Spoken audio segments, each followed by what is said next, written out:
Oh my goodness. Another day in life, another beautiful podcast that I'm getting to film. So that's pretty exciting. And I'm here, and it is the end of the day. I usually try to get these done earlier, but it's working out as it is, and I'm feeling good about it. Today I wanted to talk about two main topics, and I'll probably ramble on into some more, but first of all is the fact of becoming a jack of all trades and what that truly means. When you actually think about it, where does that path actually lie? I feel there has, in a way, become a resurgence of a jack of all trades. Before, it was almost a insult in a way. Jack of all trades, master of none, as the saying goes. But the continuation of that saying, of course, is jack of all trades, master of none, but better than a master of one.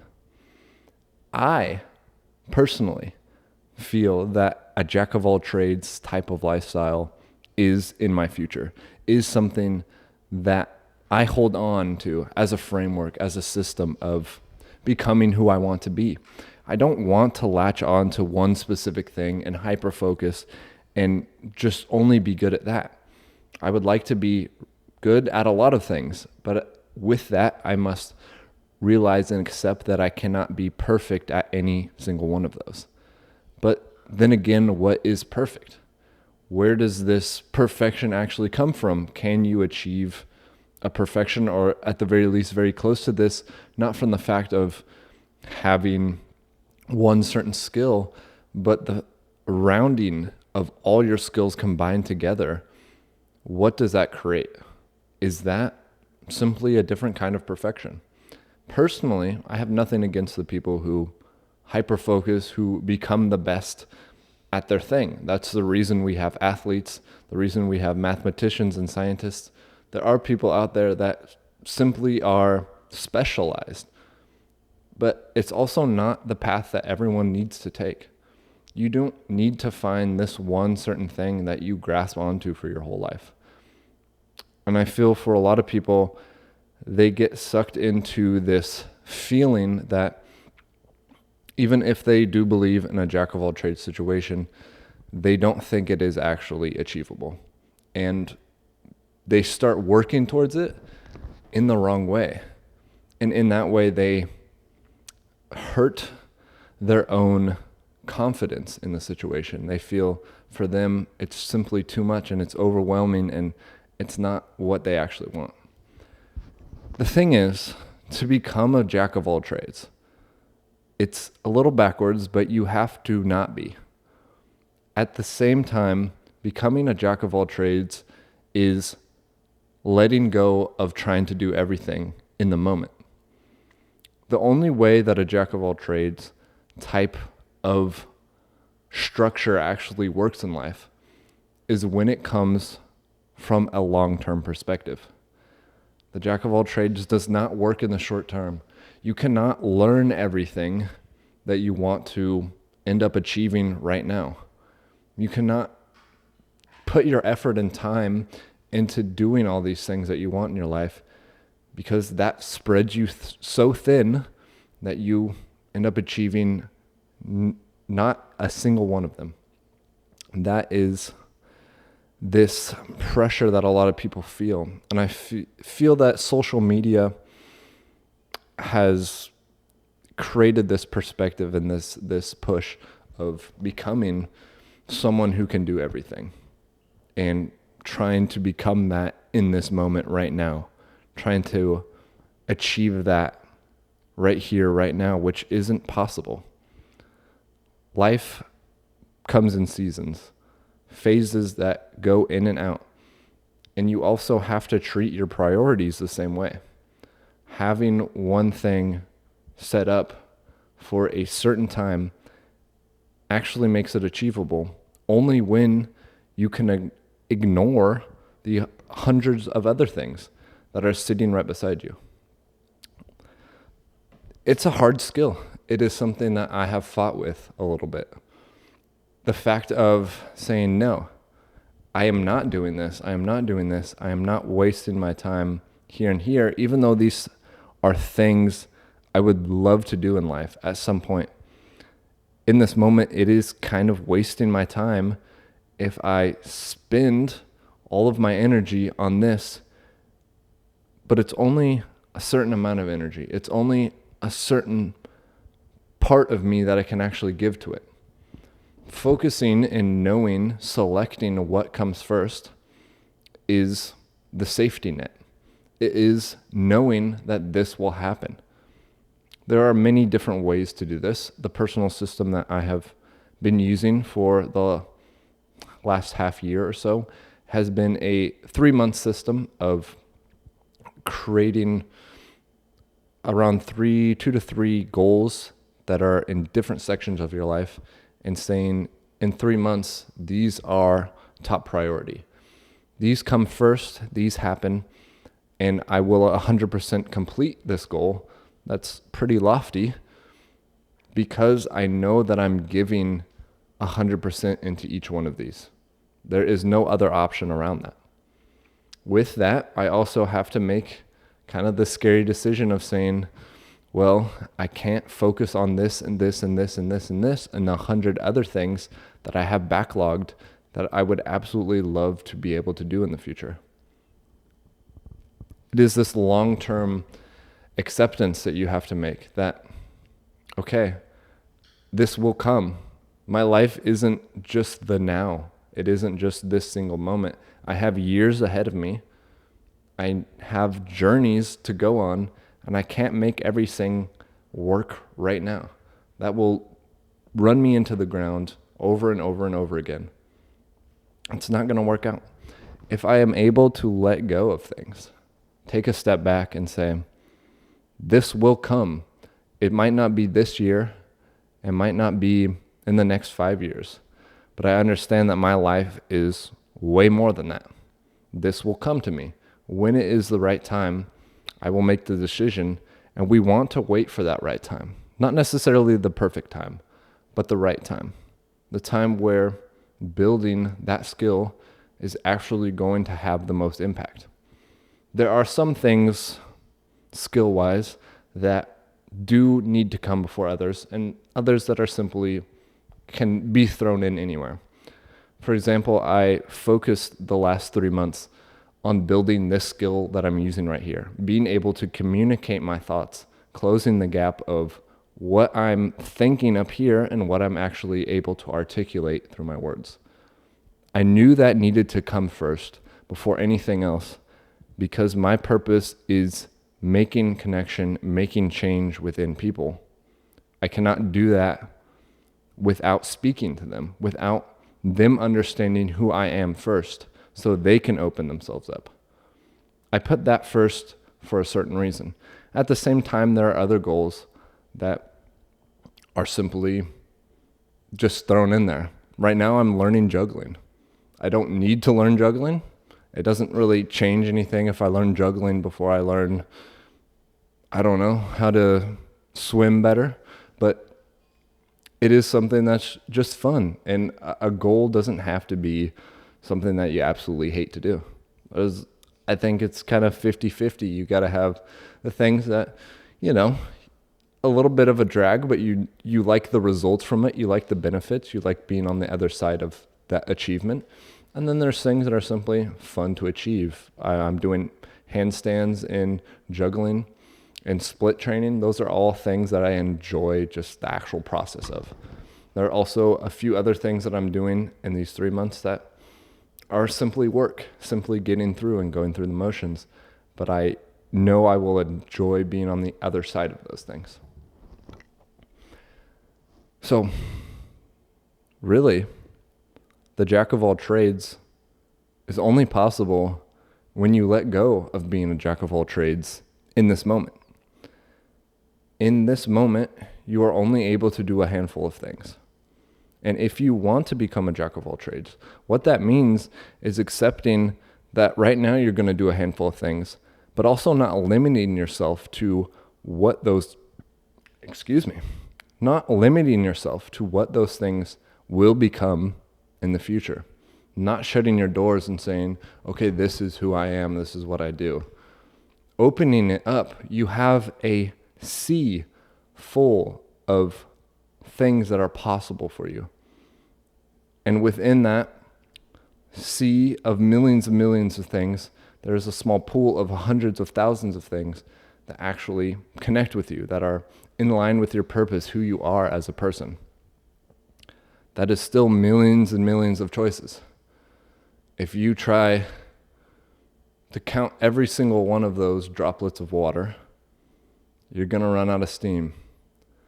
If you pick up a handful and you take a little sip of that and enjoy what is in front of you for the moment, well, pretty soon, this is a weird analogy, but pretty soon you're going to drink that whole pool up. And that's going to be at the end of your life. And you'll have tried out so many things that you wouldn't believe would have been possible for you to grasp, for you to understand, for you to experience or achieve. Being on the other side of that, something I'm personally really looking forward to, because I know that this is right for me. I'm the jack of all trades, and I like being it. I like the fact that I'm not perfect at any certain thing, but I'm somewhat skilled in a lot of things. And I'm building those skills, adding on to the tool set that I have through saying, okay, I can't be that jack of all trades in this moment. This is something that is a lifelong process that needs to be built. Figure it out. If this is what's for you, I feel it's almost intuitive in a way that this is how you should live. But how you personally implement that system is a question of how you interact with your own life.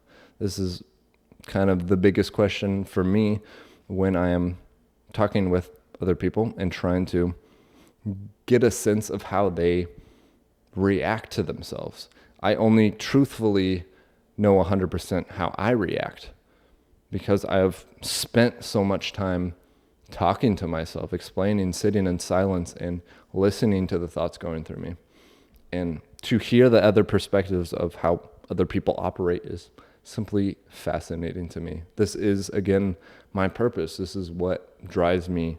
Every single thing that I do is connected back to this in some way. One thing that for me has come up quite often is simply the fact that I am changing as a person in ways that I never would have expected 2-3 years ago.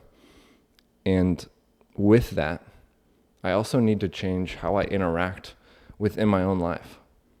And this is a great lesson to be learned for anyone, because as change happens outwardly, you also have to change a bit inwardly how you end up reacting to the actual situations going on around you.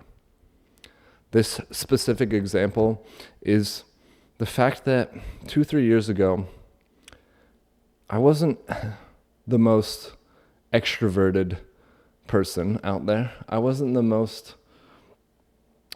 one that was always hanging out with friends. I was very much a homebody, and it was what I was used to. And I don't necessarily have a problem with that now, but it is simply the fact that today, in my world, I'm almost constantly hanging out with people. And this is a switch that happened. Before, it was very, very rare for me to have someone over or be at someone else's house. And so I treated those occasions like a vacation almost. It's a place where I dropped everything else in my life and just focused on the time there. Absolutely enjoyed the fact that I did that. But as I am moving into a new part of my life where the people around me, it's just a constant flow of faces that I know and new faces at the same time, I can't drop everything in those moments when it is constant, because there is so much to me that still needs to be expressed, so much of work that needs to be done. Because if you actually have a purpose in find true enjoyment in your work. Know that it is driving something more than just the dollars you are making, than just the actual thing that you're producing. There's a bigger end result there. Having that really drives you to get the work done.